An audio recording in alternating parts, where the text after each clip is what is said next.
Señores, vamos a dar inicio a la conferencia El duelo y el perdón en la justicia restaurativa. Vamos a recibir con un aplauso a las distinguidas autoridades que nos acompañan.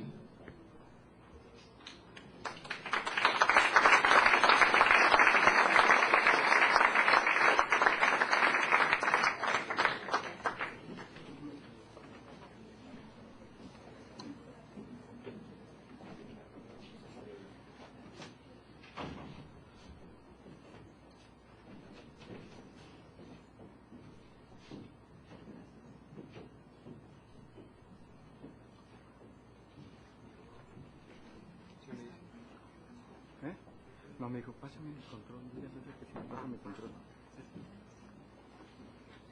Si gustan tomar asiento, por favor. Vamos a mencionar a las distinguidas autoridades que nos acompañan en el presidium. Con la representación del magistrado Armando Villanueva Mendoza, presidente del Supremo Tribunal de Justicia y del Consejo de la Judicatura, nos acompaña el consejero Héctor Luis Madrigal Martínez.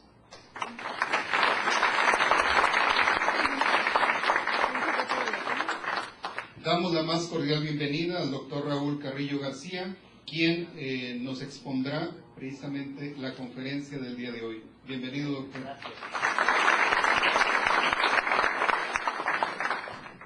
Está presente el magistrado Pedro Lara Mendiola, de la Sala Auxiliar Penal. Bienvenido, magistrado.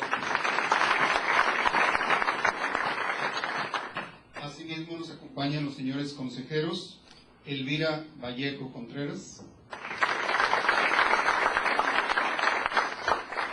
Ernesto Meléndez Cantú y Pedro Francisco Pérez Vázquez. Sean bienvenidos todos a esta importante conferencia y enseguida, sin mayor preámbulo, le vamos a pedir al señor consejero Héctor Luis Madrigal que nos diga unas palabras de bienvenida para todos. Muchas gracias, buenos días. Bienvenido, doctor Raúl Carrillo García. Bienvenidos todos ustedes que están interesados en escuchar la plática, la conferencia que va a pronunciar el doctor aquí, nuestro invitado. Pues este es un esfuerzo más de los que encabeza el magistrado presidente Armando Villanueva Mendoza, en el ánimo de la capacitación, en el ánimo de la actualización, desde luego también con los buenos auspicios y gestiones del doctor Juan Plutarco Arcos, que es el director del área de capacitación de actualización jurídica. Y bueno, el tema se enmarca dentro de esta corriente del pensamiento jurídico y del pensamiento social, que son los mecanismos alternativos de solución de conflictos. Sabemos que en la sociedad actualmente es importante propiciar y asegurar la convivencia pacífica, más en tiempos en los que parece que la violencia se desata o que los valores se olvidan. El derecho como norma se aplica, pero también los acuerdos se deben de privilegiar. Y creo que dentro de el marco de los medios alternativos, mediación, conciliación, arbitraje, está la parte de la restauración, que significa el tratar de volver las cosas al estado que tenían antes de la ofensa o antes de la situación que provocó el conflicto. Es muy difícil, eso es difícil, pero es posible. Considero que nuestro conferencista nos dará unas notas importantes acerca de cómo lograr ese proceso, ese restablecimiento, y que estos mecanismos pues lleven al éxito y no sean únicamente un concepto que a veces nos es difícil asir, que nos es difícil tener como un elemento útil verdaderamente. Cada vez se está teniendo una mayor confianza en estos mecanismos alternativos y creo que con el tiempo serán parte importante del proceso de la sociedad y de las herramientas que el derecho va a tener a disposición de la propia sociedad. Pues Le doy la bienvenida a nombre del magistrado presidente, el doctor, y agradezco a todos ustedes la asistencia y el interés que tengan por este tipo de eventos. Yo creo que sin más le pasamos el uso de la voz al doctor. Muchas gracias, señor consejero. Y bueno, pues vamos a pedirle a nuestras autoridades si gustan pasar a ocupar sus lugares para dar inicio a la conferencia de este día.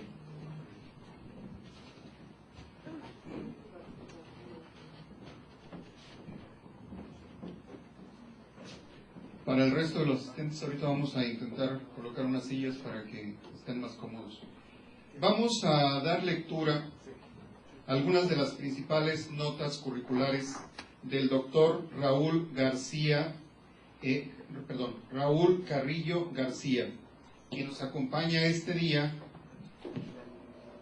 para desarrollar la conferencia El duelo y el perdón en la justicia restaurativa. Hacemos un resumen académico de nuestro exponente. Él es doctor en tanatología por el Instituto Mexicano de Psico-Oncología, maestro en tanatología por el Instituto Mexicano de Psico-Oncología, maestro en administración por la Universidad Autónoma de Tamaulipas, ingeniero en administración de sistemas por la Universidad Autónoma de Nuevo León. Él cuenta con diversos diplomados en calidad total y productividad, diseño y aprendizaje con macromedia, desarrollo de habilidades docentes para nivel medio, superior y superior, tanatología y terapia de duelo con enfoque gestal y humanista, psicoterapia gestal, hipnosis terapéutica, intervención clínica desde la hipnosis terapéutica y la expresión emotiva o imaginería, terapia de pareja, diplomado en gerontología,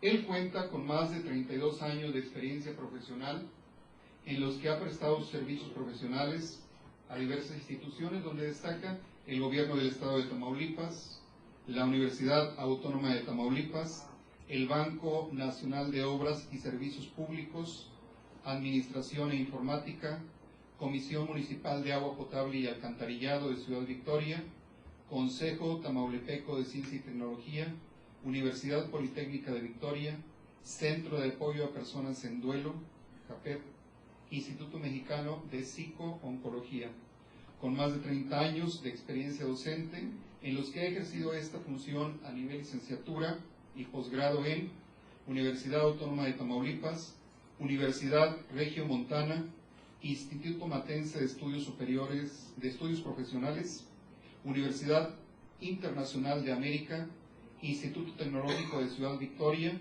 donde es profesor titular C, Instituto Mexicano de Psicología,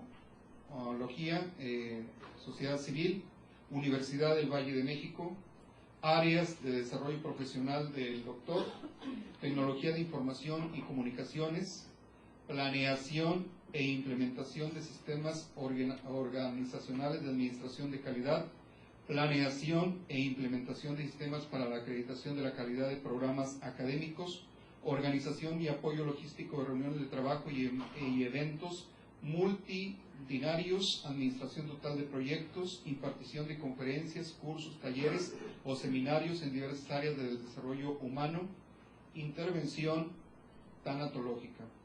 Datos complementarios: autor del libro ¿Por qué a mí?, director y asesor de diversas tesis y trabajos de titulación a nivel de licenciatura y posgrado. Él colabora para el periódico La Verdad de Tamaulipas, para el cual escribe la columna editorial ¿Por qué a mí?, conferencia en el tercero, cuarto y quinto Congresos Internacionales de Tanatología del siglo XXI, años 2011, 12, 13, respectivamente, conferencia en el quinto Congreso Internacional de Hipnosis Terapéutica, Hipno México 2012, conferencista magistral en el primer Congreso Regional de Psico-Oncología efectuado en Torreón, Coahuila, en el año 2013. Pues demos la más cordial bienvenida al doctor precisamente Raúl Carrillo García. Bienvenido, doctor, y sin más preámbulo le pasamos el uso de la palabra.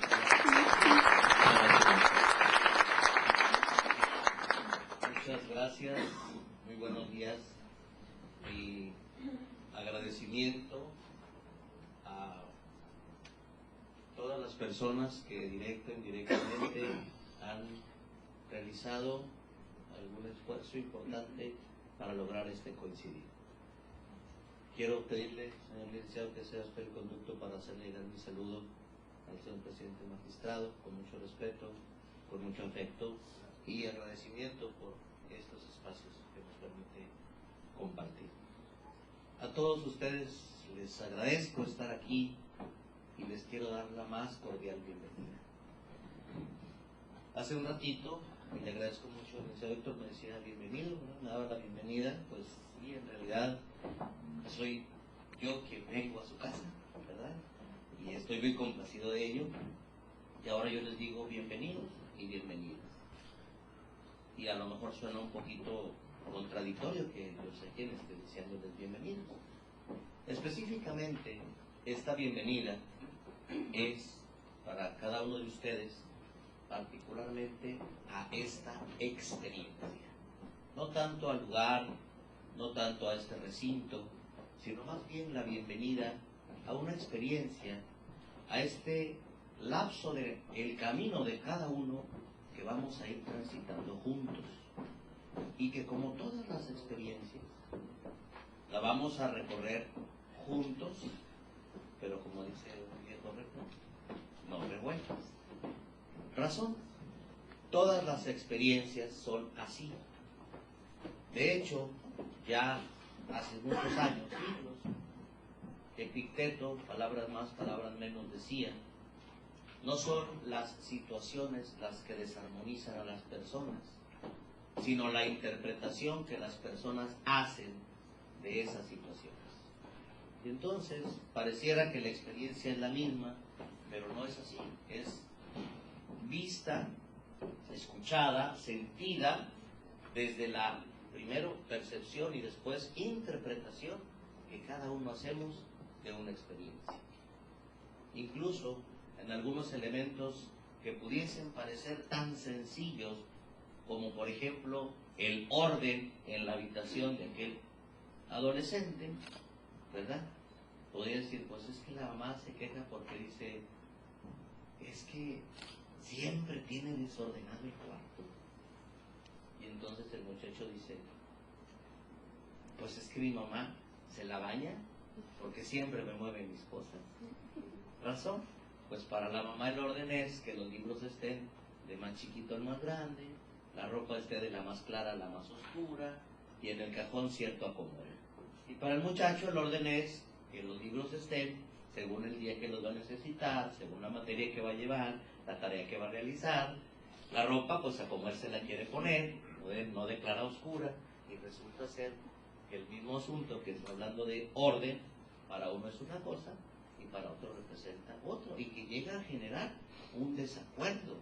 Y entonces, al grado tal de que a veces se hace tan repetitivo, tan recurrente, que ese desacuerdo se convierte en algo que llega a ser de fondo. Y entonces mamá está molesta porque él es muy desordenado. Y él está molesto porque mamá se la baña, por los términos coloquiales, ¿verdad? Porque no lo estoy inventando yo, sino porque de alguna manera, no una ni dos, sino repetidas veces en alguna sesión de intervención tanatológica, me ha tocado escuchar más o menos ese tipo de palabras, ¿verdad? Pues bien, si me dan permiso, les quiero compartir una historia. Pero el detalle es que me den permiso. Sí, si no, pues le pasamos a la diapositiva y ya no pasaría algo. Y no pasaría algo, ¿por qué? Porque yo te estoy pidiendo permiso, yo te estoy pidiendo tu aquiescencia para compartirte la historia. Y entonces, si yo te digo, ¿me das permiso? Tú tienes derecho a decir sí o no. ¿O qué te parece si vienes el mes que entra?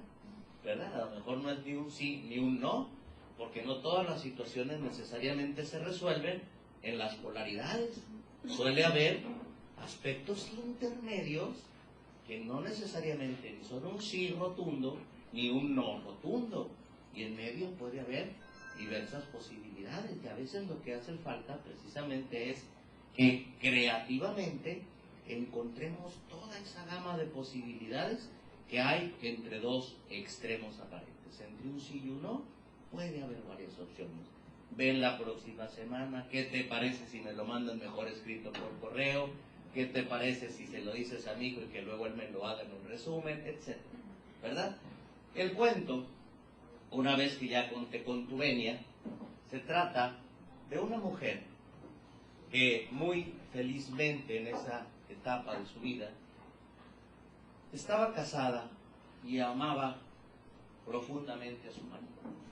La mujer de esta historia se llama Savitri y ella estaba casada con Satyavan, es el nombre de su marido. Una mañana Savitri salió a acompañar a su marido para despedirse de él porque él se iba a trabajar. En el trayecto al pórtico iban abrazados, diciéndose cosas lindas, cosas de amor. Estaban profundamente enamorados Savitri y Satyavan. Se estaban besando para despedirse y ya en ese beso de despedida ya estaban anhelando el momento de volver a estar juntos cuando ni siquiera se habían separado. Cuando iban caminando rumbo a la puerta de la casa, Savitri se dio cuenta que ahí en el jardín había una figura de la que hizo caso omiso, dado que Satyavan ocupaba todo su tiempo y su espacio. Cuando él se hubo retirado, Savitri regresaba y volvió a voltear hacia donde vio aquella figura, y ahí estaba todavía esa figura. Entonces se acercó a él, esa figura, a él específicamente, y le dice: ¿qué haces tú aquí en el jardín de mi casa si yo a ti ni siquiera te conozco? Y entonces él le contesta: sí me conoces, soy la muerte y me llamo Yama. Entonces Savitri le pregunta: ¿y puedo saber, Yama, qué hace la muerte aquí en mi jardín? Y le dice: estoy aquí porque a la hora que tu esposo regrese me lo voy a llevar conmigo. Entonces Savitri, mortificada, preocupada porque al regreso Yama pretendía llevarse a su marido, se internó en el bosque caminando ahí tratando de encontrar pronto una solución, una respuesta para conseguir que no se fuera a llevar Yama a su amado esposo. Se mete al bosque y en el bosque se encuentra un hombre lleno de calma y lleno de serenidad, cuyo nombre es Ramana. Entonces Ramana le dice a Savitri: mantén la calma, permanece tranquila. ¿Cómo quieres que esté tranquila? Le decía, si viene la muerte y al llegar mi marido se lo llevará. Ven a caminar conmigo por el bosque y ahí quizá iremos juntos encontrando misterios de la vida que son también misterios de la muerte. Y también iremos encontrando misterios de la muerte que son también misterios de la vida. Porque hablar de la vida es imposible sin hablar de la muerte, y hablar de la muerte es imposible sin hablar de la vida. Un poco desesperada, Savitri indistintamente aceptó y caminaron por el bosque. Y entonces se internaron ahí en ese bosque, descubriendo efectivamente muchas de las cosas que Savitri jamás pensó que encontraría en ese trayecto. Y el tiempo seguía su curso. El tiempo es así, jamás se detiene. Y entonces, en un momento de la caminata, le dice Ramana a Savitri: detente. Y había un charquito ahí de agua clara y límpida. Y entonces Ramana le dice a Savitri: ¿ves la luz del sol ahí? Y Savitri le contestó: sí, sí la alcanzo a apreciar. Enseguida, Ramana se metió al charquito y con ambos pies empezó a mover la tierra que estaba abajo de esa agua. Y entonces el agua quedó turbia, el agua quedó enlodada. Y después de eso, Ramana le preguntó a Savitri: Savitri, ahora ¿ves ahí la luz del sol? Y entonces Savitri le contestó: no, ya no la veo. Hasta ahí, hasta donde va esta historia. ¿Te invita esta historia a alguna reflexión? Sí. ¿La quieres compartir? Tú puedes decir no libremente. Pues te hace reflexionar en muchas cosas sobre que han pasado en mi vida, ¿verdad? Y pues que siempre va a pasar cosas que a uno le sucedan y hay que llevárselas calmadas, aunque estén revueltas. Yo sí lo veo. Muy bien. ¿Te invita esto a una reflexión? ¿Quieres compartir? ¿No? ¿Te invita a ti a alguna reflexión? Pues sí, que para algunas personas un problema puede ser muy pequeño y para otros el mismo es muy grande, lo hace uno demasiado grande. ¿A ti te invita a alguna reflexión? Sí, que aunque uno tenga problemas grandes para uno, para otras personas no lo ven así y para uno sí. Maravilloso. Pues bien, resulta ser, que le dijo Ramana a Savitri: la luz del sol sigue ahí. Imposible quitar esa luz del sol. Lo único que ha pasado aquí es que el agua está enlodada. Y eso suele pasar, le siguió diciendo,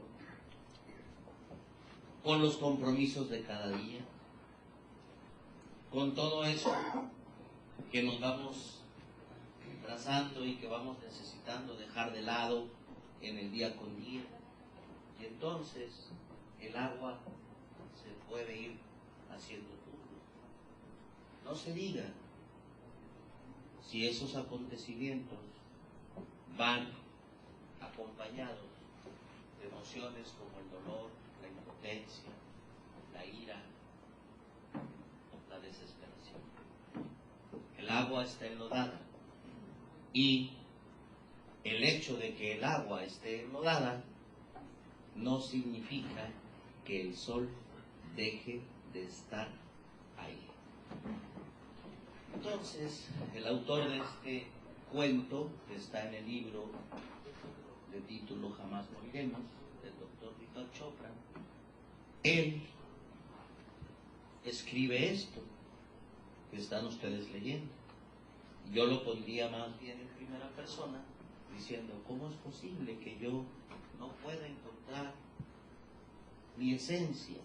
Quizá no le llames alma, pero ¿cómo puedo dejar de encontrar mi esencia si es esa luz que continuamente está brillando en mi interior? El agua está enlodada, mas el sol sigue brillando. Eso, decirlo aquí, en este entorno, pues a lo mejor solamente es parte de un cuento, el colofón de una historia. Sin embargo, el punto es, ante esa situación de ausencia de un ser amado, ante el diagnóstico a mi propia persona o a un ser amado de una enfermedad, quizás crónica, y por qué no decir que a lo mejor en fase terminal, ante la muerte de alguien a quien amo, ante la pérdida de algo altamente significativo, no es lo mismo hablar de que ahí está la luz, despreocúpate y descuida, ahí está la luz, sí está, y eso me queda claro, que ahí está la luz. Y lo digo no tanto porque yo lo esté creando, sino porque yo te lo estoy compartiendo una vez transitadas, compartiendo experiencias con personas que han estado así. la muerte reciente de un ser amado, y a veces no necesariamente reciente, a veces después de mucho tiempo, y no es posible superar la pérdida. Y no solamente, les dije 3 aspectos, a lo mejor muchos se resumen a ellos, 3 o 4 les dije: la ausencia de alguien, la enfermedad de alguien, la muerte de alguien. Pero fíjense que yo tengo un instrumento al que le he llamado inventario de pérdidas significativas, que tiene más de 60 motivos por los cuales las personas han caído. Por lo menos por lo menos una persona tiene esa causa por la cual ha ido a una sesión tanatológica. Más de 60. ¿Verdad? ¿Por qué? Porque pasa algo. En ocasiones, lo que ahorita nos hacía favor de compartirnos, para alguien perder una cosa es irrelevante. Y más si no es mío. Pero para el otro, ¿qué significado tiene? Hace una semana aproximadamente, en una escuela secundaria, yo les decía, no, una escuela preparatoria, perdón, estaba un niño, ahí entre los asistentes había un niño, y le dije: pregúntenle a un chavo, le decía a los padres de familia, ¿qué significa para el niño que se le ponche el balón? Y el niño que andaba por él hizo: y no nos pusimos de acuerdo.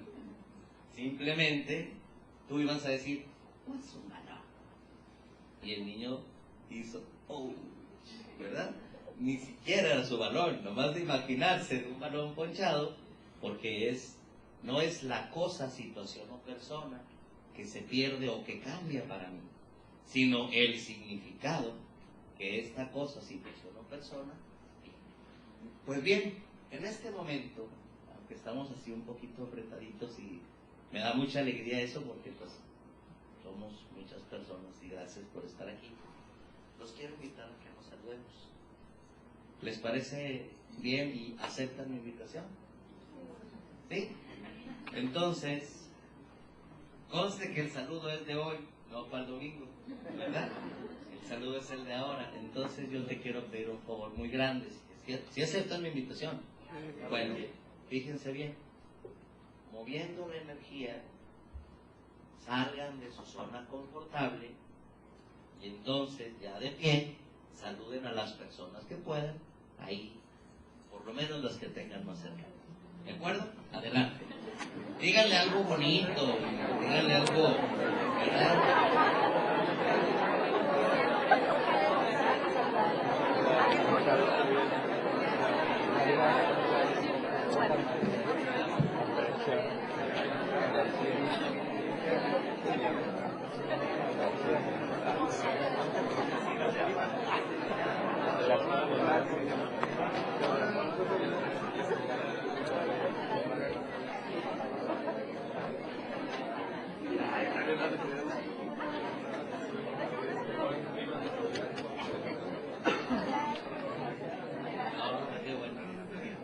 Muy bien, tomen asiento, por favor, siéntense.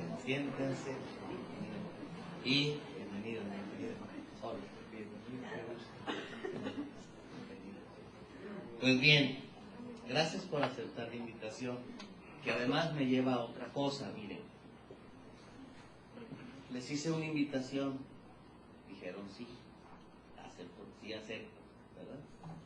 Sin embargo, al principio se quedaron en su lugar. Después fui un poco más explícito y les dije: pues los invito a que salgan de su zona de confort, moviendo su energía, claro. Nadie más lo puede hacer. Nadie más me puede sacar de esa zona. A lo mejor alguien viene y me levanta, pero el punto es que así, voluntariamente, nadie puede hacer algo por mí, y lo que yo dejo de hacer por mí, nadie lo va a venir a hacer. Esto del saludo fue porque generalmente cuando pasa un ejercicio como este, los rostros, los semblantes de las personas suelen cambiar. Me parece que tu semblante cambió. ¿Cómo te sientes ahora? No puedo pasarte el micrófono, pero dinos bien recio. ¿Cómo es bien? Contenta. ¿Cómo te sientes ahora? Alegre. ¿Y tú? ¿Cómo es bien? ¿Contenta? Relajado. ¿Verdad? Esto suele pasar por el contacto afectivo. Porque las personas, los seres humanos como especie, nos hemos conservado, no tanto por ser la especie más grande, ni más chiquita, ni más rápida, ni más fuerte. Uno de los aspectos que nos mantienen como especie es que somos gregarios. Y como gregarias que somos las personas, nos damos la mano, metafóricamente le ayudo a uno y el otro me ayuda a mí. Y entonces así, de esa forma, compartiendo, se da eso que se llama el contacto afectivo, que llega a ser un nutriente emocional. Y no es casualidad que los semblantes cambien, que se vean así como que más sonrientes, como que más tranquilos, como que más relajados, porque ese contacto afectivo hace que nuestro cerebro responda y que automáticamente generemos sustancias que nos hacen sentir bien. Pues bueno, continuamos y ahora, para seguir hablando de este tema, que el tema es sobre duelo, sobre perdón, sobre justicia restaurativa, yo quiero primero que me permitan comentar que todo esto que vamos a estar platicando tiene que ver con una visión global del ser humano. Recordando que la palabra individuo significa que es único en su especie, es único. Individuo es único. Y que además también individuo significa indivisible. Y entonces, todo esto de lo que yo voy a seguir hablando un poco más, está siempre referido desde una visión del ser humano como un ser bio, psico, social y espiritual. ¿Verdad? Entonces, las personas somos mucho más que cuerpo. Incluso sabes una cosa, proporcionalmente, lo que yo alcanzo a ver de cualquier persona es una proporción muy pequeña de lo que realmente y de forma íntegra es. Yo alcanzo a ver una parte muy chiquita del cuerpo. Por ejemplo, tu nombre es Alejandra. Yo tengo aquí enfrente a Alejandra y yo digo, bueno, pues alcanzo a ver su cuerpo. Eso es verdad. No pleno, porque su espalda no la estoy viendo. Ajá, y además de eso, menos pleno, porque pues por nuestra cuestión cultural necesitamos usar ropa. Entonces no es el cuerpo, mi saco no es mi cuerpo, ¿verdad? Y entonces tú mismo de mí, pues te estás dando cuenta que de mi cuerpo alcanzas a ver solamente una parte, sin considerar que adentro corazón, hígado, riñones, todo eso, pues no lo ves. Imagínate todo eso más que todas las personas somos: mente, sociabilidad, espiritualidad, que no se ven. Pero porque no se vean, no significa que no están. Por supuesto que están. Y entonces hacen que la proporción que yo alcanzo a ver de una persona, pues es bien pequeñita. Proporcionalmente lo que yo veo tuyo es casi nada.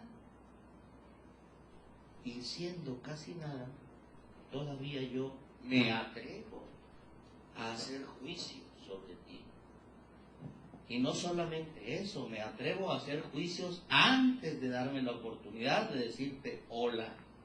Ni siquiera te saludo y digo, ay, se me hace que esta chava como que nomás no la rebana, ¿verdad?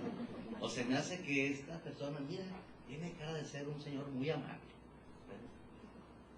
Un prejuicio, solo de la mínima parte que alcanzo a ver, ¿verdad? ¿Qué es eso? Y el detalle es que en esta visión biopsicosocial y espiritual del ser se sustenta todo el trabajo tanatológico del cual ahorita voy a seguir platicando. Déjenme, si me permitieran que me ayudaran 4 personas así rápidamente. ¿Me ayudarían 4? 1, 2, 3 y 4. ¿Me ayudas a nosotros? Sí, muy bien. Ven, ayúdenme, por favor. Vamos a vamos a armar aquí un yo, ¿verdad? Y ustedes júntense de alguna manera en donde los cuatro estén integrados, así, pero son un yo. Uno es el cuerpo, otro es la mente, otro es la parte social, otro es la parte espiritual. Pero júntense, porque no pueden, ¿verdad que no pueden estar así? ¿Verdad que no? El yo tiene que estar, ajá, integrado. Muy bien. ¿Quién eligió ser la parte social? Porque a través de la parte social yo me voy a comunicar contigo.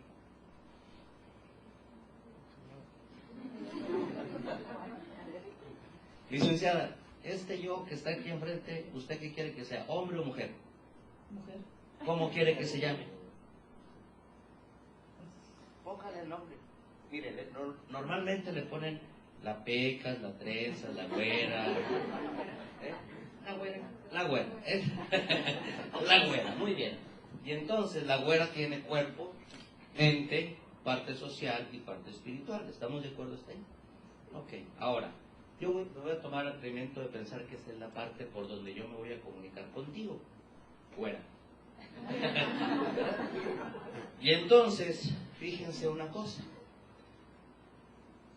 Güera, te acaban de ascender en tu trabajo. Eres jefa nueva de ahí. Ajá. ¿Se fijaron lo que pasó? ¿Sí se fijaron lo que pasó? Dice, ¿mande? Se sonrieron, pero fíjense, a ver, así en cámara lenta para no empujarlo fuerte, ¿verdad? Güera, te acaban de ascender, güera. ¿Sí? Aunque la parte de aquí se resiste, te das cuenta cómo todo el yo, a ver otra vez, todo el yo se mueve, o sea, la güera toda. No es posible que su parte espiritual se quede estática, imposible, ¿verdad? Porque cuando le dijeron eso, quizás en su cuerpo se manifestaron así sensaciones, ¿verdad? Se puso a lo mejor rojo de, no sé, o se le dieron cosquillitas en la panzurria, algo así, ¿no? Y en la mente, ay, qué padre, empiezan los pensamientos favorables, ¿sí? Y ya le anda por decírselo a alguien. Y además, a lo mejor, la parte espiritual, ¿cuál es la parte espiritual? Sí, levanta las manos y dices, ¿qué dices? O la mirada. Mirad lo que dice, gracias, gracias, ¿verdad? Todo el yo se mueve, sin excepción. Y entonces, ahora, punto y aparte, la güera es hipotética, no existe la güera, simplemente es una dinámica, un ejercicio. Güera, le dice el médico, usted tiene cáncer.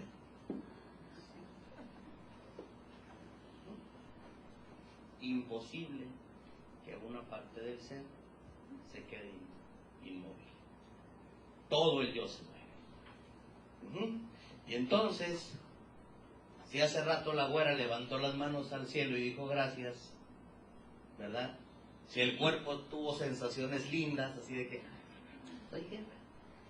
Ahora, el cuerpo igual va a sentir algo, al margen de la enfermedad, ¿eh? Si ya trae dolor o alguna cosa adicional a la enfermedad, el cuerpo va a sentir algo.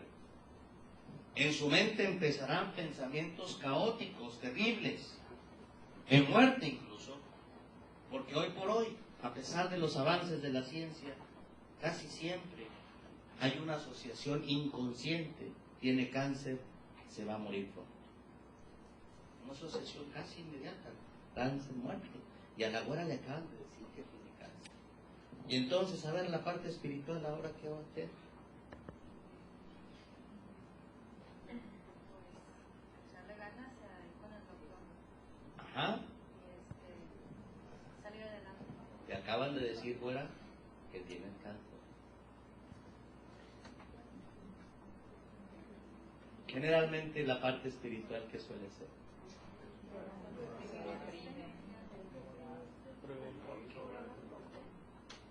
¿Por qué a mí? ¿Verdad? Y a veces la pregunta al Ser Supremo, como quiera que se llame, a veces las personas le llaman Dios, pero a veces le dicen universo, energía, cosmos, quizás nada. Aún así, la pregunta es, ¿por qué? no que tú siempre me ibas a estar cuidando.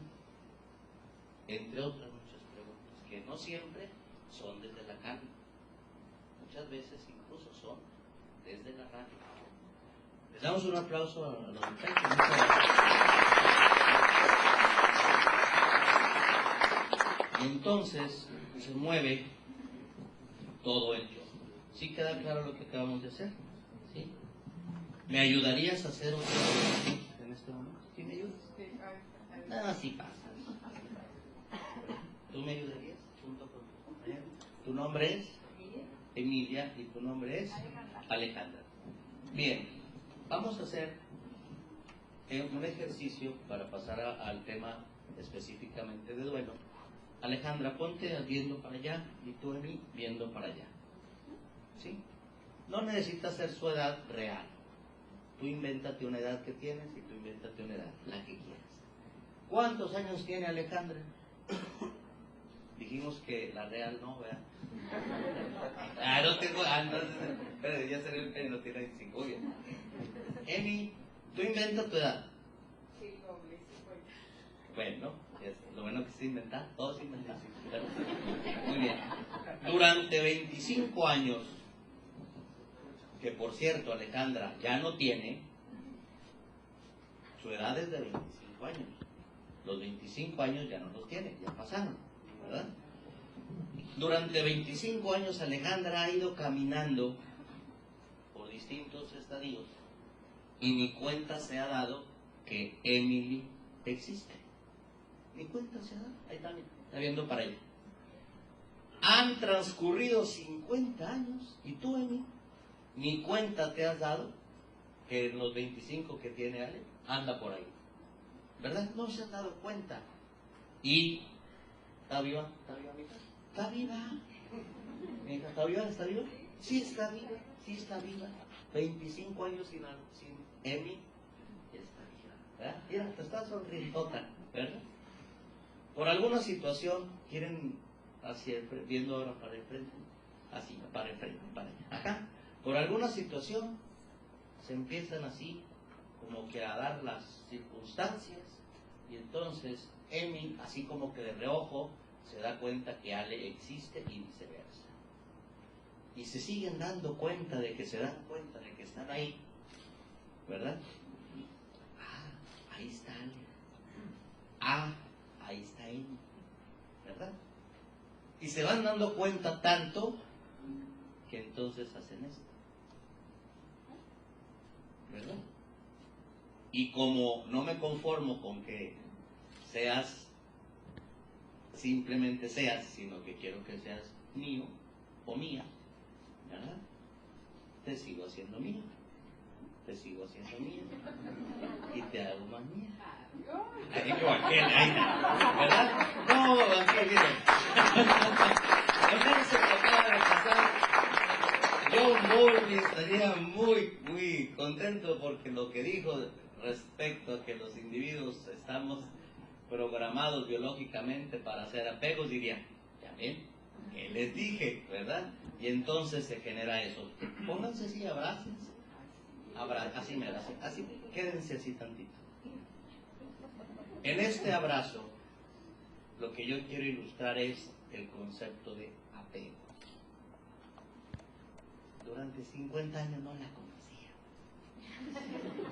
Durante 25 años no sabía de que existía. Y ahora, amiguis, ¿verdad? Típico que se abrazan, ¿verdad? Y entonces, ¿verdad? En esta parte, en ese apego, por favor, ocurre algo. Nada es para siempre. Nadie es para siempre. Ninguna cosa, situación, ni persona somos para siempre. Todo pasa. Y no significa necesariamente que alguna de ellas tenga que morir. Pero sigan en ese apego y yo te voy a hacer una petición. Tú te quedas ahí donde estás en mí. Alejandra, sal de ahí, porque como no eres para siempre, salte de ahí, suelta y sal por abajo. salte ahí, siéntate tantito aquí por aquí, porque ahorita vamos a continuar. Fíjate lo que te hace. Qué bueno que el domingo ensayamos y no esto no sale. Me quedo con el vacío. Vacío, que se denomina duelo. Este es el duelo. Si no hubiera habido el apego, le sigo otros 50 años y no pasa nada. Pero como ese apego se dio, ¿qué pasa? Cuando esa cosa, situación o persona, en este caso Ale, se va, se queda este vacío. Este es el duelo. El detalle es que ¿te moriste? No es Alejandra, es otra cosa, ¿sí? Esa cosa, situación o persona que estaba aquí, aunque siga con vida, para Emi ya se murió. Porque ya no es. ¿Me estoy explicando? ¿Sí? La muerte no nada más es el momento en que un cuerpo se convierte en cadáver. La muerte es un continuo. Continuamente cosas en mí se van muriendo. Mis propias células necesitan morirse para ser regeneradas y tener nuevas células de vida. El detalle en mí es que vas a seguir transitando por este plano que se llama vida así, ¿verdad? Con ese vacío. ¿Como cuánto qué?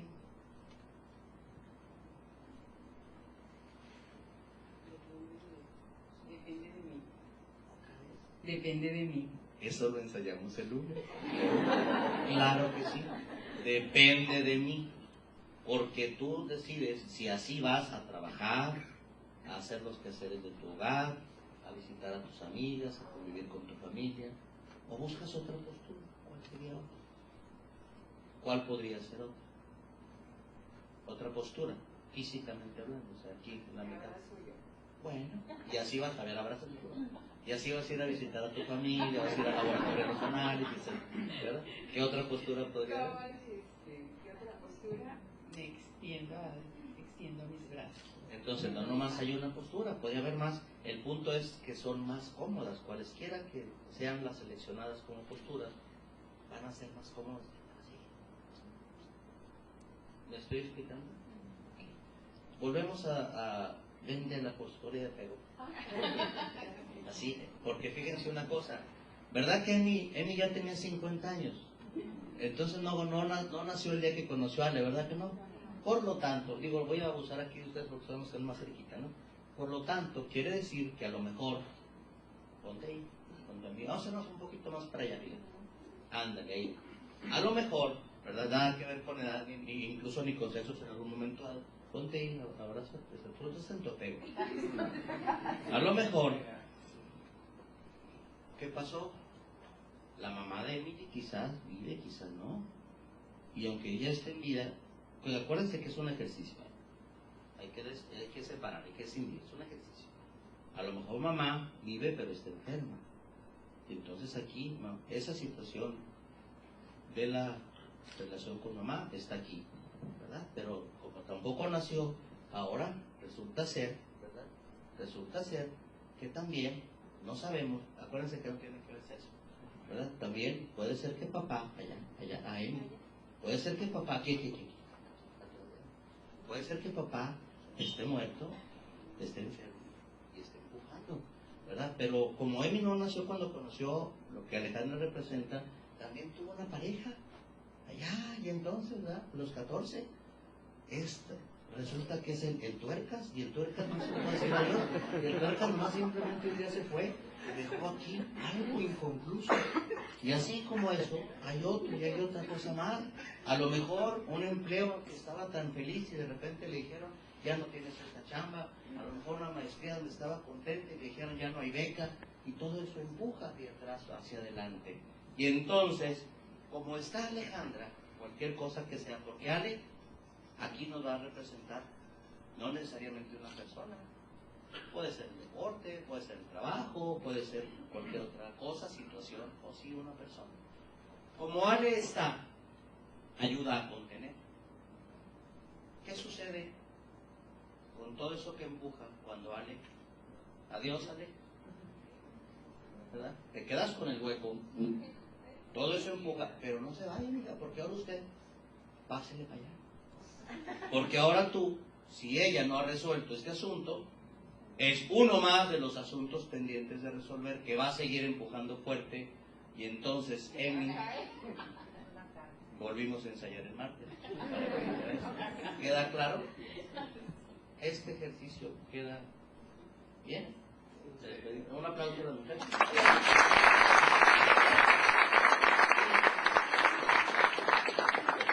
Con esa dinámica, lo que pretendemos ilustrar es lo que el duelo es. Y el duelo es un proceso. Aunque efectivamente Emi dice, depende de mí, y yo diré, tiene razón. Desde mi punto de vista creo que tiene razón. Lo cual no significa que no le duela, que no le lastime, que no le genere impotencia o rabia. El duelo es un proceso natural. Necesitamos transitar por él. Porque lo que se requiere ante una pérdida es adaptarme a mi realidad. Yo a veces pongo un ejemplo que es relativo a la muerte de mi padre. Con mi padre, que vivía en otra ciudad, cuando había alguna cosa así de gozo, de éxito, yo lo primero que hacía era prácticamente tomar el teléfono, marcar el número y fíjate papá, y compartir y escuchar. Cuando había una situación triste, alguno de esos que le llamamos problemas, hacía lo mismo, papá, ¿qué crees? Y entonces lo escuchaba. El 1 de agosto de 1999 mi papá se muere. Y yo te voy a decir con toda sinceridad que todavía quizás semanas, y por qué no decir meses después, cuando algo bonito o algo así, tipo problema, me sucedía, la verdad, como que yo quería tomar el teléfono y llamar. Pero pues no me sé el número de San Pedro, ¿verdad? Y entonces, eso ya no me iba a funcionar. Esa es una alternativa que yo tuve, por fortuna, durante mucho tiempo, pero que a partir de ese día, ya no. Y entonces necesito otra manera de hacerlo. Porque mi realidad es que mi papá en este plano ya no me escucha, ya no lo puedo tocar, ya no me puede abrazar ni decirle, ten calma. Eso ya no se puede así. Y necesito adaptarme a esa realidad. No hay otra, esa es la realidad única, ya, no hay más. Papá no está. No significa que no me duele, insisto, ¿verdad? Pero necesito adaptarme a esa realidad. Y en ese camino doloroso, que es precisamente el duelo, lo que se busca o lo que se espera es que la persona se armonice adaptándose a esa nueva realidad. Y para eso es el duelo, ¿verdad? Y además para lograrnos despedir, porque ya se dieron cuenta que Emi transitó muy bien y Ale también, y no se necesitaron hasta que hubo la pena. ¿De acuerdo? Y si durante 25 años pudiste seguir, pues yo creo que en una realidad distinta puedes seguir.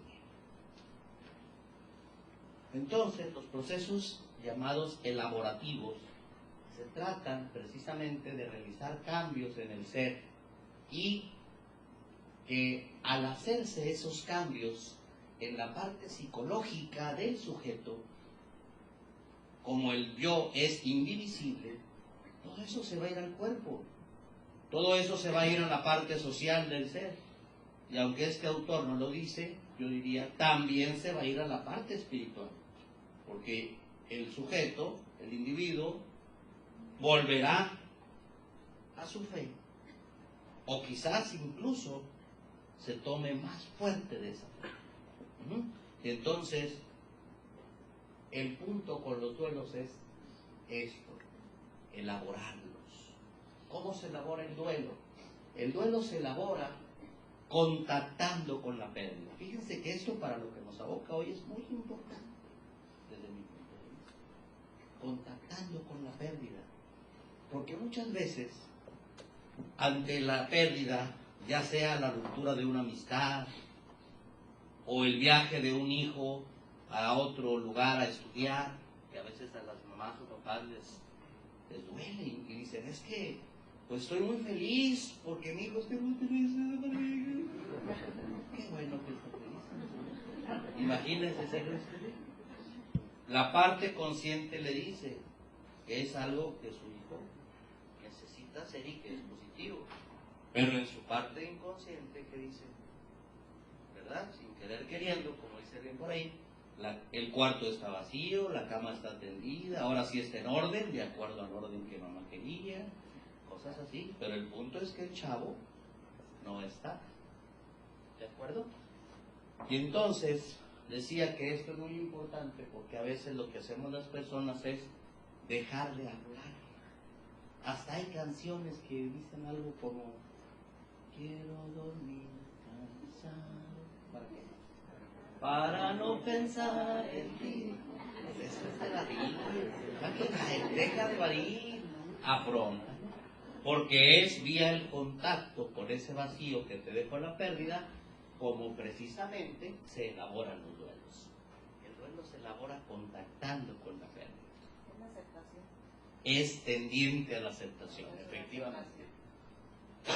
Y el duelo se ha elaborado o se ha resuelto o se ha completado cuando yo puedo tocar ese tema, hablar de ello, encontrarme a la persona, fíjense lo que estoy diciendo, encontrarme a la persona con el mínimo dolor o quizás sin dolor.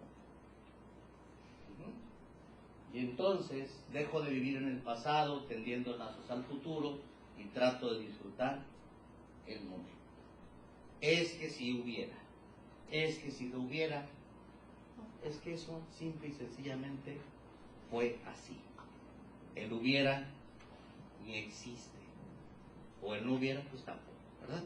Y entonces, como todo esto forma parte de un yo total, hay repercusiones en el cuerpo, por ejemplo, ¿verdad? Cuando estamos en duelo, las personas llegamos a tener ciertas manifestaciones corporales, como esas que están ustedes leyendo ahí. Dijo una señora un día, oiga doctor, mire, nomás 3. Ah, qué bueno señor. No, nomás 3 no tuve.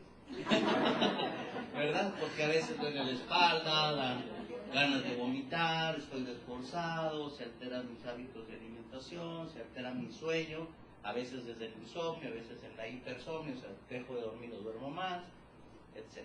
¿Ok?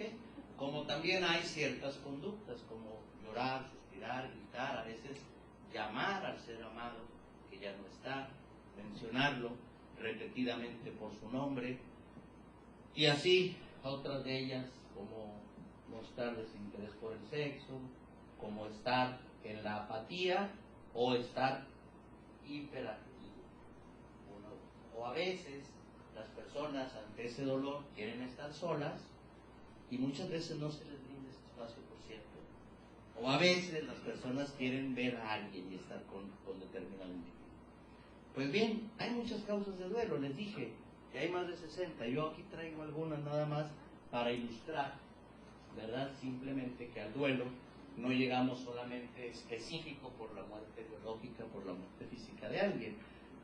Miren, hasta el casamiento puede ser una causa de duelo, ¿verdad? O sea, en realidad, acuérdense de algo. ¿Cómo es que el casamiento dice, no, pues si yo gané al cachuchata, sí, el detalle es que al ganar, pierde, ¿verdad? Y entonces estoy muy feliz de estar contigo, ¿verdad? Mi papá, etcétera, ¿no? Mis amigos, el billar, los jueves, ¿verdad? Y a veces pues simplemente es una pérdida no tan significativa y se sigue adelante, pero en ocasiones no es tan irrelevante y genera una situación que sí me lleva a un proceso de duelo. No quiere decir que siempre que pasa esto hay duelo, son algunas razones algo que puede ocurrir y que las personas pueden entrar en duelo por ello.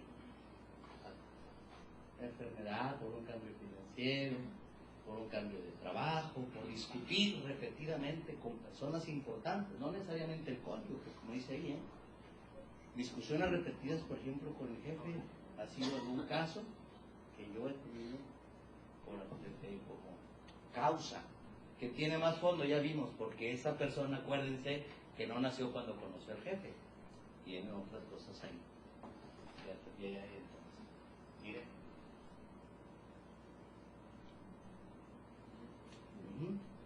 Muchas veces soslayamos, muchas veces dejamos así como que de lado el sentir de una mujer o de un hombre que viene a instancias en donde va a tratar algo jurídico. Puede estar en un proceso de duelo. ¿Okay? Aquí vienen otros, perder órganos, perder una extremidad, la misma vejez cuando no se acepta la llegada, y sobre todo lo que ilustramos con el ejercicio, que abajo de un duelo hay más duelos por elaborar. Ya vieron mamá, papá, ¿se acuerdan? Pareja. Ok. Ante esta situación de dolor es importante tomar una decisión desde la visión del doctor Polo Escola. Este modelo de calidad de vida lo que nos lleva es a decidir. ¿Te quieres quedar así? Victimizándote, culpándote, sufriendo como parte sistemática de tu día, o te haces cargo. Encontraste nuevas posturas, ¿no? Más cómodas. Eso es hacerse cargo de la situación, afrontándola desde la visión de la salud. De duelo, ¿queda bien? Hablemos del perdón.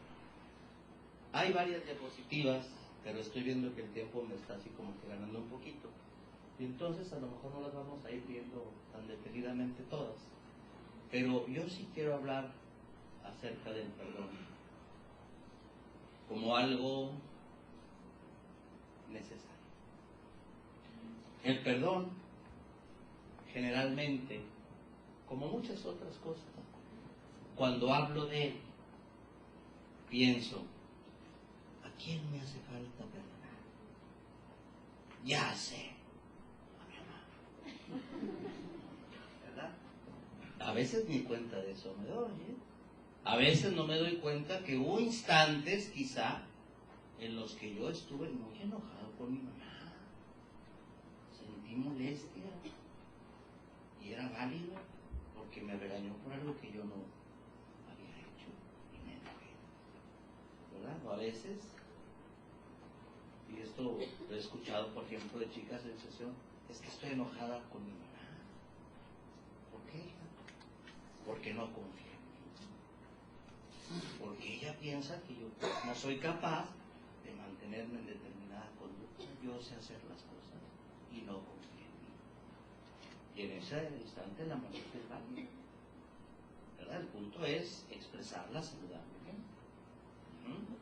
Y entonces, pues ¿a quién más perdono? Pues a mi papá, a mi tío, ¿verdad?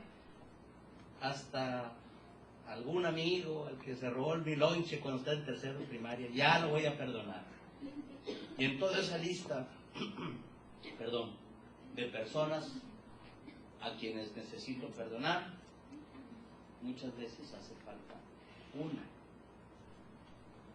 ¿Quién? Yo mismo. Porque como no he sido capaz ni siquiera de darme cuenta que necesito perdonarme, pues mucho menos he hecho algo para eso. Y no solamente he dejado de hacer algo, sino que me convierto en un juez estricto para mí. Y soy duro, soy muy rígido, soy muy de veras, perdón por la repetición de la palabra, muy estricto conmigo. Y soy, por el momento, incapaz de perdonar. Entonces veo el perdón como algo hacia afuera. Visualizo el perdón como algo que le necesito otorgar a otro. Y excluyo la necesidad de saberme perdonar. Y entonces, a veces pasa esto, ¿no? Me aferro a resentimientos, guardo ira, guardo resentimientos. ¿Y a quién hago daño? solo a mí. El detalle aquí que tiene que ver con el tema de esto de la justicia restaurativa es que la persona sigue considerando que el perdón será hacia el enfrente para liberarlo de esa carga a él. Y no. Muchas veces, cuando yo le digo a alguien, te perdono, la persona dice, a mí, ¿qué me quieres perdonar? Acuérdate, el día que sacaste la lengua, ¿verdad? Porque yo soy el que llevo esa carga. Si me digo, es un ejemplo muy exagerado, a lo mejor estoy exagerando, pero es para ilustrar. Oye, en algunos de los casos la persona enfrente ni siquiera se dio cuenta de una actitud, conducta, palabra que profirió, y yo la compré y entonces me ofendí. Y entonces, te voy a perdonar, ya para que andes a gusto. El perdón no es tanto hacia afuera. El perdón es Una liberación propia. mi liberación, efectivamente. ¿Sí? Y entonces, al estar hablando de restauración, necesitamos hablar de esa liberación, de uno y de otros lados. Ahorita voy a seguir platicando de eso. Pero consciente de que al perdonar, soy yo el que me libera. Y muchas veces, ¿qué me estorba en la liberación propia? ¿Qué me estorba en mi autoliberación? Ahí habla de resentimientos, de odio, ¿verdad? Todo eso que está ahí, ¿sí? ¿Qué me estorba? ¿Sabes qué me estorba muchas veces? ¿Perdón? ¿El orgullo? Yo creo que tomar la responsabilidad de la parte de la culpa, porque el perdonar no quiere decir que usted me esté dañando a mí. O sea, como que hay un mecanismo entre los dos, entre el perdonar, vaya, yo no te perdono, pero es porque yo no quiero tomar mi parte de responsabilidad del problema que hay. Ajá, y hablaste de una palabra, dijiste, y tiene que ver con que yo no acepte mi responsabilidad en la culpa. En la culpa que muchas veces me estorba en mi autoliberación. Y en este momento les voy a compartir lo que yo he denominado la tríada de la culpa. Estamos hablando de autoliberación, ¿verdad? Estamos hablando de autoperdón, ¿verdad? Para ubicarnos bien en el contexto, ¿verdad? La culpa automáticamente, consciente o inconscientemente, viene acompañada del autocastigo. ¿Ok? Si yo siento culpa por alguna circunstancia, la que sea, consciente o inconscientemente, me autolastimo. Me lastimo a mí mismo, me lacero. A lo mejor a nivel de pensamiento, soy un torpe, soy incapaz de hacer eso. ¿Cómo es que no puedo aguantarme y le pego al niño? Haces una cara así como de admiración. Porque la señora o el señor, ante determinada circunstancia estresante, lo que les lleva más bien, lo que están sintiendo los lleva a actuar pegándole al niño que esté. Ajá. Y entonces dice, ¿cómo es posible que yo no pueda detenerme cuando me queda claro que mi hijo tiene 2 años, no tiene nada que ver en esto y aún así yo le estoy pegando, pero ¿cómo es que yo no puedo detenerme? ¿Me estoy explicando? Culpa, castigo. Pero les dije que es una triada. Ahí apenas va una diada, ¿verdad? Y la triada es la que puede ayudarnos en esta parte de la liberación. La parte complementaria es la intención. Y entonces, la pregunta a mí mismo respecto a cuando aquello sucedió, lo que haya sido, ¿tuve la intención de dañar a alguien? Yo quería lastimar realmente a aquella persona. Y fíjense que de decenas de veces que yo he hecho esta pregunta en talleres, en terapias, la respuesta general ha sido no. ¿Tenía la intención de lastimar, de dañar a alguien? No. Incluso en una circunstancia de infidelidad conyugal, esto que me estás platicando, que has sido infiel a tu cónyuge, ¿cómo te hace sentir en este momento? Y la persona me dice, muy culpable, Raúl, muy culpable. ¿Tenías la intención de hacerle daño a alguien? Y la persona dice, no. Me sentía vacía, me sentía incomprendida, pero yo no quería lastimar absolutamente a nadie, menos a mi cónyuge. ¿Me explico? Es una respuesta que yo he obtenido. No digo que sea buena ni mala, nomás le estoy compartiendo una experiencia. Y entonces el argumento aquí para cerrar esto sería, si la intención es inexistente, la culpa es inexistente. ¿De acuerdo? Si la intención es inexistente, tira la culpa, despójate de ella, porque está ahí en ti solo para estarte estorbando, para estarte impidiendo seguir adelante libremente. ¿De acuerdo? ¿Quieres decir algo? También puede ser a la inversa, ¿no? Cuando uno ve que, como comentó usted, a veces dice uno, te perdono, pero la otra persona dice, ¿qué? Si yo no, ¿en qué momento? Tú ves una situación a veces que cometió alguien en contra tuya, pero realmente tampoco fue la intención de esa persona dañarte, ¿verdad? Tú lo estás viendo de otra manera. Así es. O sea, en los cursos de reconciliación y perdón de las esperes, algo que se maneja, que tiene que analizarse si la otra persona trató de dañarte o no, o qué intención dijo o hizo tal cosa. Sí, porque aquí pasa una cosa. A lo mejor ustedes han oído eso de, no eres tú, soy yo, ¿verdad? Y tienes razón en esto que nos está, desde mi punto de vista es así, porque estás hablando del perdón al otro. En este caso, yo lo puse en primera persona porque es mi auto perdón, ¿verdad? Pero una vez que yo me libero, resulta ser que aquello que interpretaba tan caótico de ti para mí, no era tanto. Porque lo que tú hacías no era lo que realmente me estaba molestando, sino era yo mismo la parte que tengo sin resolver. ¿Queda? ¿Vamos bien hasta aquí? Bueno, entonces esta es parte de lo que quería yo de hablar del perdón. Y miren, una emoción desarmonizante logra reducirse, disminuirse o quizás eliminarse una vez que soy capaz de perdonarme y de perdonar.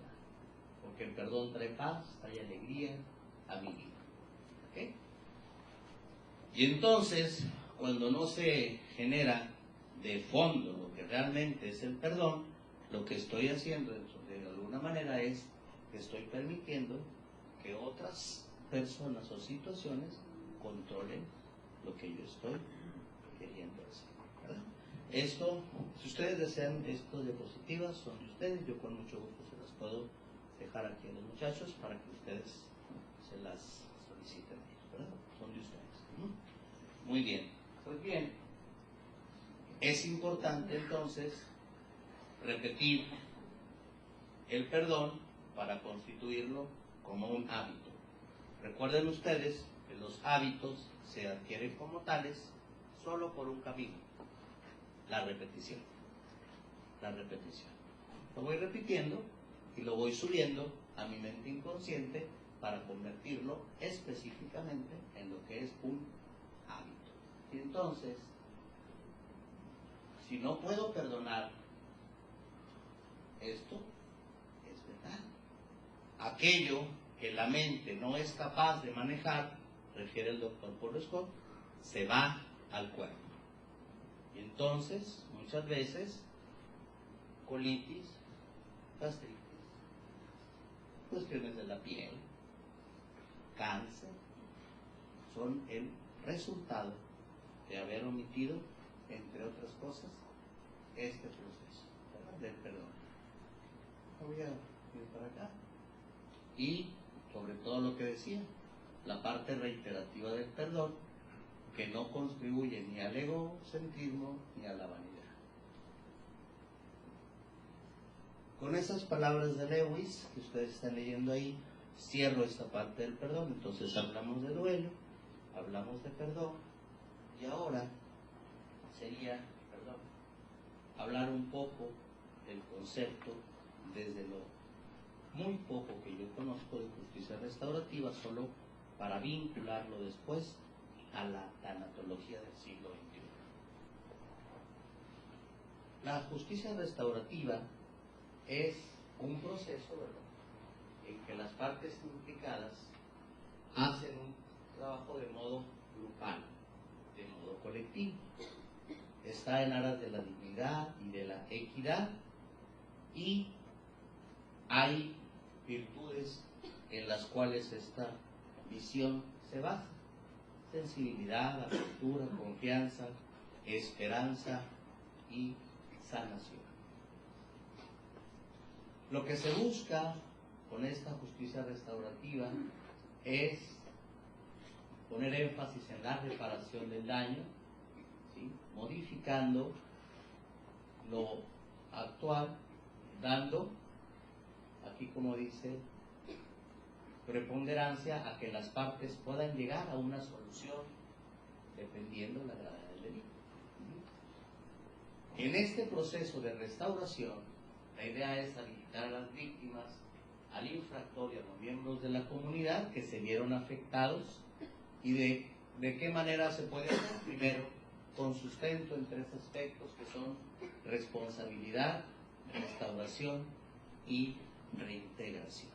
Las tres R's, que un tanto más explícitamente serían la responsabilidad por parte del ofensor para que pague sus acciones o omisiones, la restauración de la víctima, quien necesita ser reparada, abandonando su postura de dañado, y en general la sociedad, y también la parte de la reintegración del infractor, quien necesita restablecer los vínculos con la sociedad. Hace algunos años yo di un taller a 9 internos que estaban en un proceso de preliberación. Y cuando estoy aquí anotando esto que está en la diapositiva, fue imposible para mí el dejar de recordar cómo ellos, ante la situación gozosa, jubilosa, de su pronta salida, ellos hablaban, ¿vale?, hablaban, entre otras cosas, de miedo.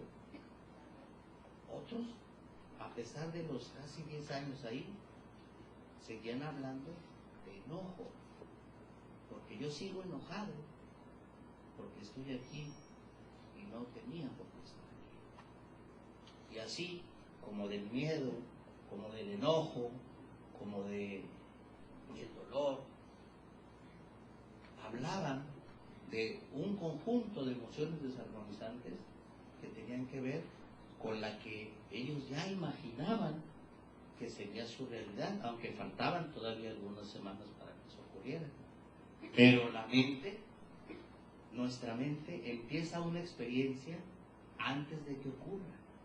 Ellos siguen ahí en ese espacio, pero como ya están en ese proceso de preliberación, ellos ya están ocupados, no preocupados, están ocupados porque su energía psíquica está ahí, concentrada en todavía pasará el mismo micro, me dijo uno. Me tocó ver a una persona saliendo solo con la ropa que traía puesta, una playerita, su pantalón de mezclilla, tenis, una toallita que apenas le alcanzaba a cubrir parte del cuello.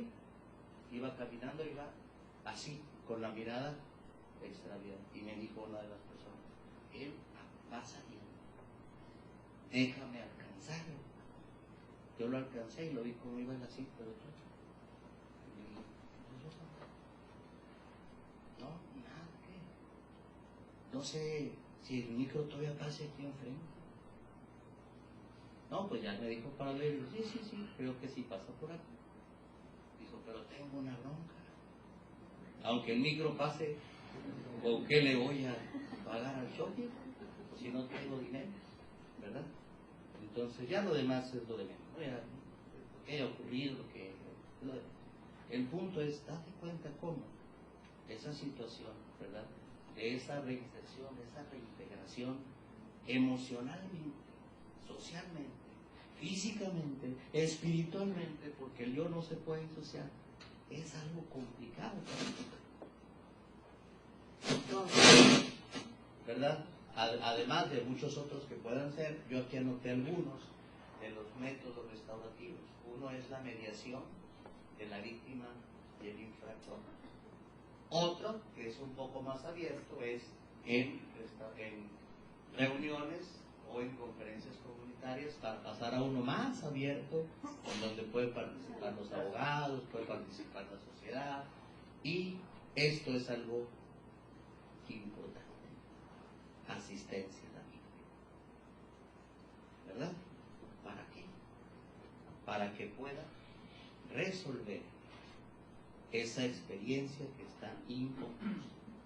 Imagínense a Emi así, y vamos a pensar que ni siquiera es Emi. Vamos a pensar que es cualquier señor o cualquier señora, y que ese apego es con su hijo, y que salió a la escuela esta mañana y que por alguna razón no lo habla. Aquí decíamos al principio, no, pues hablar de la luz que brilla en el interior, pues aquí a lo mejor no es tan complicado. A lo mejor dices, pues lógico, es lógico. Es lógico que la luz está ahí.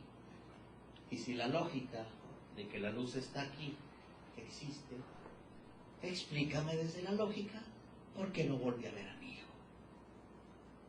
Imposible. No hay respuesta lógica que pueda resarcir, contestar esa pregunta. No todo lo que sucede necesariamente tiene respuestas lógicas. Muchas circunstancias son alógicas, carecen de la lógica. ¿Qué hija tiene 2 años? ¿Cómo es que tiene un cáncer y le dicen que se va a morir en un lapso no mayor a 3 semanas? ¿Cómo? Explícamelo desde la lógica.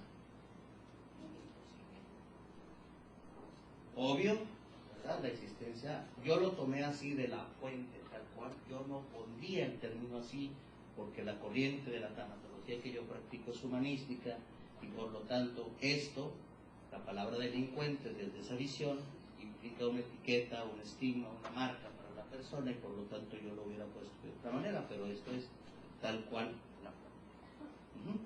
Y entonces, la restitución o el servicio comunitario. Y entonces, en la reparación del daño, lo que se busca más es esto: la sanación, la curación, tanto del ser de un lado como del ser del otro lado. Y que al hablar de sanación, ¿verdad?, no necesariamente tiene que ver con algo material. Pues bien, ¿qué tiene que ver la tanatología, pues, del siglo XXI con la justicia restaurativa? La tanatología del siglo XXI se vincula en esta parte en la cual se utiliza el conocimiento para la vida. Hay una idea muy generalizada y su etimología todavía más ayuda a eso, dado que Thanatos, muerte, se habla de que es la ciencia de la muerte, como fue a principios del siglo pasado. Pero eso estamos hablando allá de Elías Mennikov en los años 1906, 1908, ¿verdad? Y era la ciencia de la muerte, y después pasó a ser, con Elizabeth Kubler-Ross, la ciencia para acompañar, ni siquiera ciencia, disciplina de acompañamiento al buen morir. Esta tanatología del siglo XXI de lo que trata es de que la persona viva bien, porque cuando esa cosa, situación o persona a la que me apegué se fue, nomás se fue, no me morí, seguí viviendo, y lo importante es vivir con calidad. realidad. Y entonces esta tanatología estudia la vida. Sí, claro, la enfermedad que es inherente al ser humano, de alguna manera. Y la muerte, que es parte de la vida. Ya le dijo Ramana Savitri, imposible hablar de la vida sin hablar de la muerte y viceversa. No son extremos, son parte de un mismo proceso. Al ir viviendo, estoy muriendo. Y entonces, la idea es que se mejore ¿qué? La calidad de vida. Y si esa persona, cuando hizo alguna situación, cuando actuó de alguna manera, muchas veces incluso quizás fuera de su control, a lo mejor por una enfermedad, a lo mejor porque estaba por alguna sustancia, lo que tú quieras, toda esa parte, ¿sí? Hizo algo y él sigue. Y a lo mejor él hace esto que decíamos ahorita, de cumplir su condena y dale. Y el punto es, con ese miedo, con esa ira, con esa molestia, ¿qué tanta calidad de vida realmente puede tener? Y el punto es, pues, utilizar los conocimientos científicamente sustentados que nos lleven ¿a qué?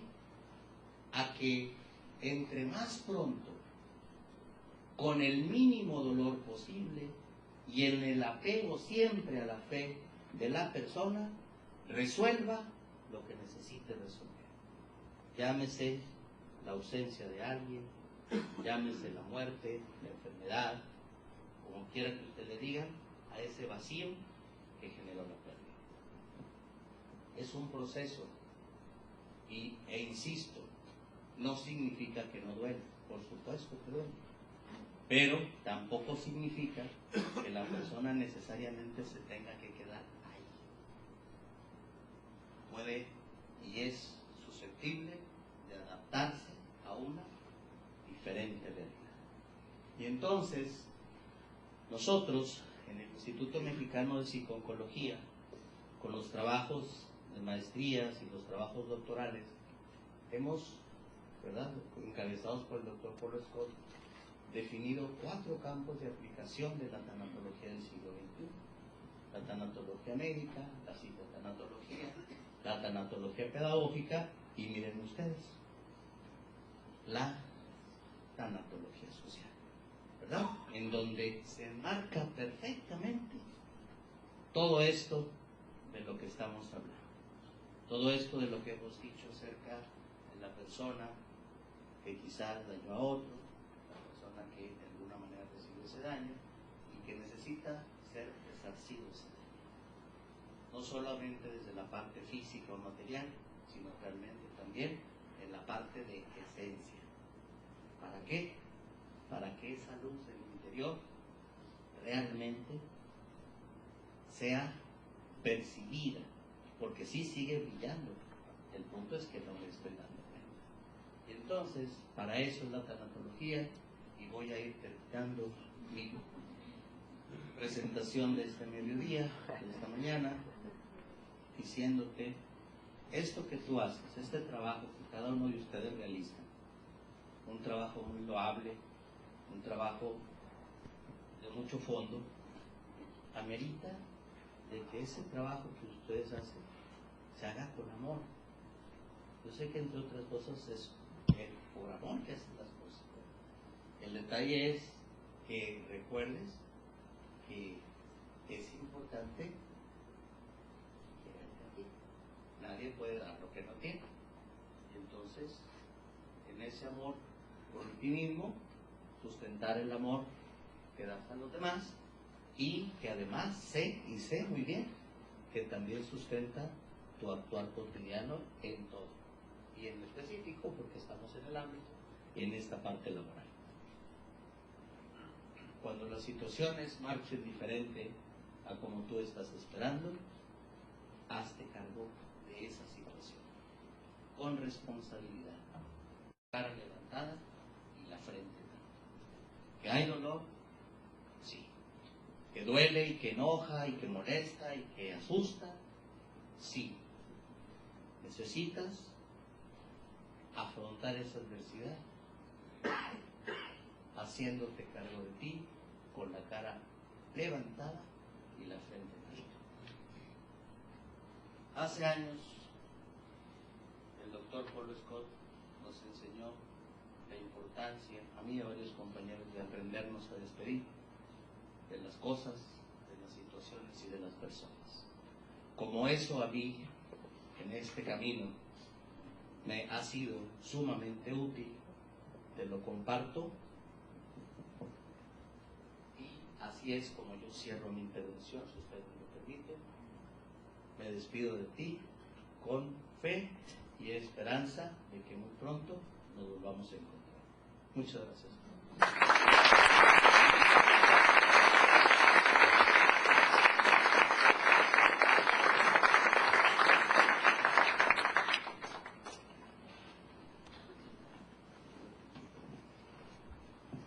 Vamos a pedirle al señor consejero Héctor Luis Madrigal para que le haga entrega de un merecido reconocimiento al doctor Carrillo por su excelente exposición.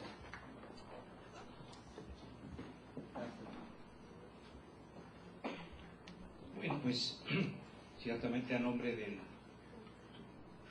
Poder Judicial del Estado, del Supremo Tribunal de Justicia, se le entrega al doctor Raúl Carrillo García este reconocimiento por la impartición de la conferencia del duelo y el perdón en la justicia restaurativa del día de hoy. Muy interesante, muy agradecido y esperemos vernos nuevamente. Que así sea.